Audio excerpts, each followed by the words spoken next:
Hi there! Now I'm going to be talking about the Assassin class, which is a combination of Warfare and Rogue. Assassin is a rather offensive class. It lacks a lot on a defensive sort of side, but it deals quite good attack. But it's not among the easiest classes to get to work, so it's quite easy to screw it up, and if you are not careful, your assassin will be dying quite frequently in late stages of the game, like legendary difficulty, for example. So I'm just going to take you through it. First of all, the weapon choice. Assassin is really limited in terms of weapons because in order to get the best of both masteries, you sort of only confined to swords. Let me explain why. Rogue Mastery tends to favor things with piercing damage. That means swords, spears, and bows. Warfare, on the other hand, favors only axes, clubs, and swords. So, if you see, the only common weapon type is swords. Maybe you can make it work with the others. Probably with spears you can get a single wielding assassin, but I've never tried it, so I'm not entirely sure how that will work. Assassin is quite good at dual wielding, so dual wielding two swords would be a good idea. Or even better, if you find Thorny Maul later on, that can really help you out. So let's start with skills now. Start the warfare. Um, First of all, the two main warfare trees. Definitely suggest to get them: onslaught and dual wield. So that's pretty much no doubt about that. Max them out. Two other compulsory skills I definitely suggest. The one on the left here is weapon training, um, and the other one is going to give you a chance to dodge melee attacks. So it's quite a useful skill as well. Um, I would definitely suggest you to get battle standard as well with the triumph skill, because you will probably struggle with some of the bosses, and if you get surrounded by loads of enemies, lots of powerful enemies. So battle stand can definitely help you out. 1 point in battle rage, as I pretty much mentioned that with every warfare class. Just 1 point in the skill itself, and forget about it two above. Warwind is quite a good skill to go with, to go for with assassin, because not only does it give you a charging skill to get to your enemies quicker, but also it hits multiple targets, so you will be able to spread the effects of poison, bleeding, and in particular the Mandrake. I'll come back to the Mandrake when I start discussing Rogue, but Mandrake you can spread it out to the crowd of enemies, which is very useful.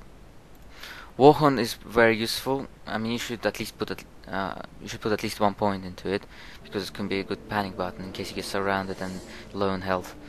So Warhorn is beneficial for the assassin.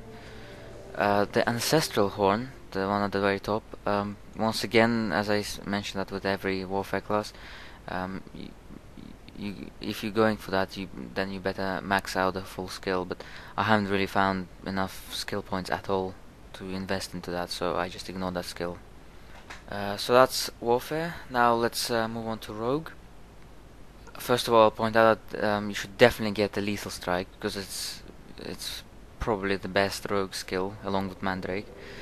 It's very powerful. It deals loads of damage. You don't have to get its upgrade. It's not that beneficial, but this base skill itself is amazing. So definitely get it. Here are the two buffs I would highly advise you to get as well. The one on the left, which is a single skill, that's Blade Honing. It's going to increase your piercing damage output.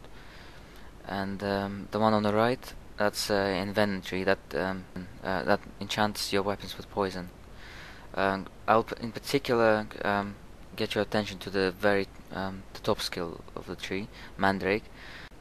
That causes enemies to be confused and start wandering about, and it's very useful. It's very good. If you max it out, you'll be noticing the effects of how it just completely decimates the crowd. Now then, in terms of maxing the poison skills themselves, I would only suggest you to do that if you're actually building a proper poison build. Otherwise, poison, if you're just having a bit of poison, it's not going to really help you that much in late game. And the same applies to bleeding. So, if you see in an inventory, I mostly went for Nightshade and Mandrake. They're the two skills you should definitely get. The others, not so much. Calculate Strike is a good skill, but not so useful for the assassin because you've got Onslaught, which is way better. Here are some other skills I probably wouldn't suggest for you to go. The two on the left, they deal in bleeding, and as I said, unless you're fully concentrating on a bleeding character, you should forget about these skills because it's not going to do that much damage. The one in the middle at the bottom, that's to disarm traps. That just makes you do more damage to the traps, and you don't really encounter traps that much, so probably not that much use. The poison gas grenade, I've never found it useful, so I'm not entirely sure how good it is. It's not very strong, I think. Once again, it's a poison dealing skill. Here's a couple skills which are sort of okay. You don't have to get them, but they could help you out. The one on the left, that's knives, throwing knives. If you throw a flurry of knives, so several, then you can spread, like I said, the effects of poison and mandrake and stuff like that onto the crowd. So that's pretty much the solitary purpose of knives. They don't deal that much damage.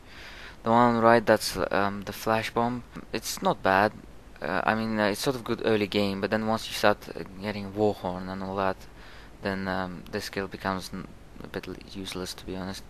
But it's not a bad skill. And finally, I'll mention the traps. I haven't gone for traps with this assassin, but I mean, this assassin is still about level 55, so who knows? Maybe I will go for it later. But I mean, I've heard some people mention that traps really help their assassin character, because after all, the assassin doesn't have any pets. And it's not exactly a particularly strong defensive character, like I said, so sometimes maybe you'd want to draw enemies' attention onto something else like traps and get some fire support.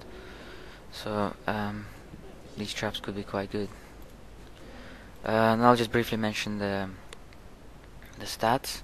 If you see here, I mostly went for strength and dexterity, just the usual melee sort of melee focus. You don't need to go for intelligence at all. And I didn't really find that useful going for energy either, so if you see energy is quite low. That's pretty much it. The secondary skills, nothing in particular here. And that's it, that's the assassin build. If you have any questions, just feel free to comment on the video and I'll get back to you. Bye then!